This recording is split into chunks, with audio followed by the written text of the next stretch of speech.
Okay, here we have a factorial.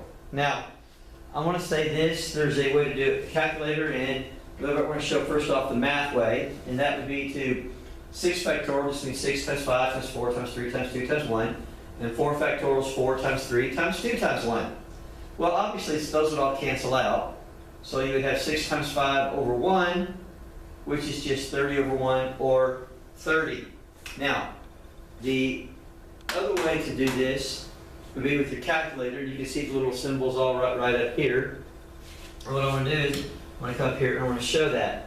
So first off, I'm going to turn it on, and I'm going to hit my alpha y equals. And that's going to be this ND, so I'm going to use option 1.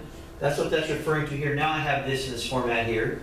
So what I'm going to hit now is this. I'm going to actually hit 6, and then I'm going to hit math, and I need to arrow over to PRB, and I'm going to hit option 4, and that put that little exclamation there. Now I'm going to arrow down, and I'm going to hit 4, and now I'm going to hit math, and I have to arrow over to PRB, option 4, and now I have it set up here, and when I hit enter, the calculator will give me the answer for me.